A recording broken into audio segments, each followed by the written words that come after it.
Hello. So let's look at the answers to the SWOT module.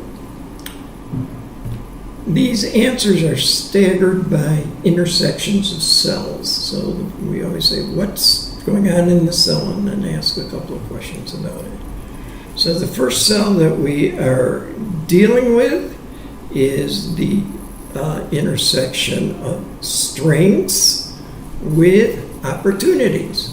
And this cell is, this intersection is dealing with the product. If you read it, it clearly states, therefore our product should be, after talking about all these things about the product. The next question is, in order to be feasible for food delivery, what's the most important thing it should include? And it seems kind of obvious that you should be able to pick up the food as well as drop it off. It's the best choice among the options in there.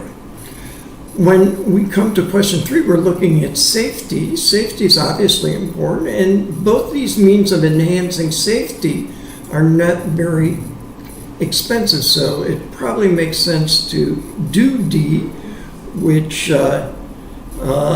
includes the auto dialing, and which is the answer C, and A, the flashing amber lights when it comes, or maybe a little beep, beep, beep, like when trucks back up.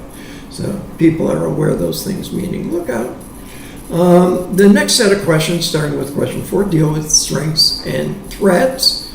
And so the answer to question 4 is, what are we dealing with here? We're dealing with how you place it, how you get it in the hands of the end user and the customer.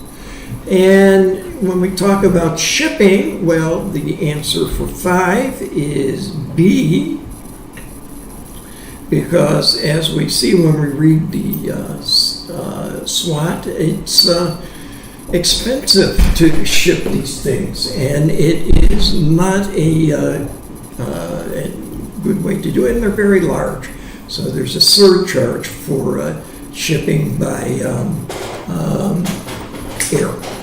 When we go to question 6, we have a question that is, do we need a technician to install the system? And the answer is D, we don't need a technician for all the reasons given. And basically the bottom line is we're using this IKEA model to, we're benchmarking against IKEA and say, how can we make it like this so, somebody who knows even reasonable amounts can do it themselves. But if you want somebody to come and put your furniture together, you can, we'll do it. You just pay us extra. This is the IKEA response. So here, if you want us to come and set up your delivery system in your drone, we'll come and do it. Otherwise, you can do it yourself following the instructions. Okay, now we go to the next intersection, which is weaknesses and opportunities. And in question number 7, we ask what we're talking about here, and here we're clearly addressing promotion and positioning more than any of the other options. B is one of those, on question 8, is one of those duh moments where we talk about is emphasizing multiple deliveries more important than the underhang? No, obviously not. The whole reason is for this, and the uniqueness of this is in its ability to go under the underhang. And now we're adding another uniqueness, is this multiple.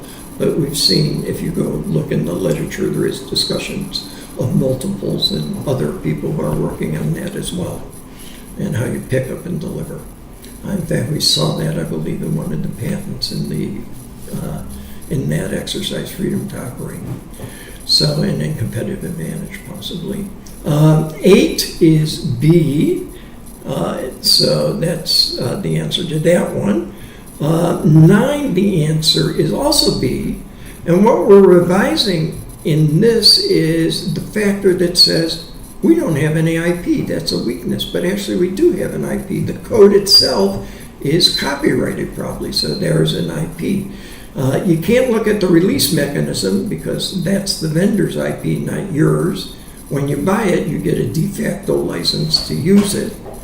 And there may be a patent downstream, we don't know. That's an open question, but at least we know we have the software copyright.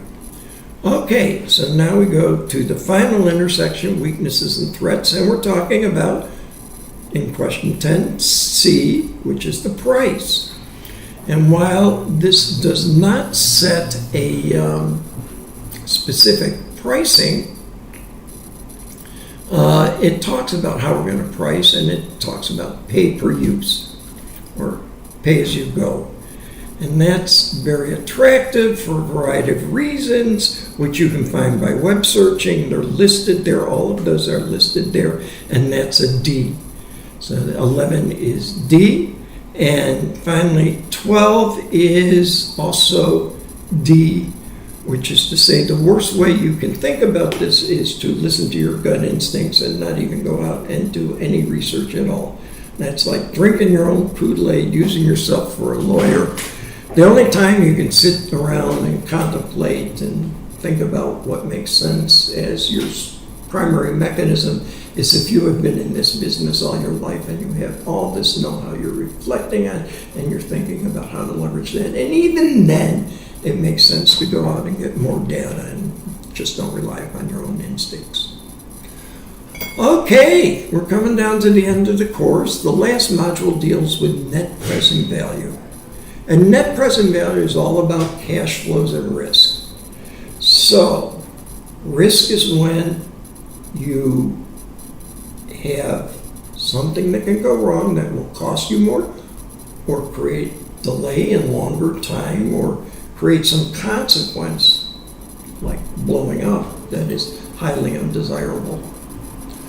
So when we are looking at NPD, or NPV rather, the more revenue we have, all things being equal, the higher the net present value. The more expenses we have, the lower net present value, all things being equal. Risk is measured in the discount rate. The higher the discount rate, the lower the net present value, and vice versa. The lower the discount rate, the higher the net present value. Be aware when you're talking about discount rates that just as expenses and revenues can vary over time, discount rates can change, and what changes them is what's behind them, what's causing them the kinds of risk you're taking into consideration. Sometimes those will disappear, sometimes new risks emerge, which will drive up the discount rate. How long does the risk, is that risk present? Can we mitigate against it to reduce the overall likelihood of risk? How large is the risk? That's also a factor that we think about. So when we're talking about controlling risk, obviously it's somehow control it, avoid it, eliminate it, or mitigate it. So it doesn't grow larger but shrinks, and insurance is a mitigation strategy. As always, if you don't know what a term means, after reading the material on the WIPO site or reading the background material, look it up. Go look at the formulas for net present value and see how they work. Go look at the formulas for internal rate of return. Find examples that illustrate how to use them. By this point, you should have the capability to learn most of this stuff on your own, and that's part of what we're trying to teach you here. So make sure you understand the terms, make sure you've done whatever additional research you need before trying to answer the question. So leave you in a good shape for going forward to the final exam. So I'll talk to you after you complete the net present value module.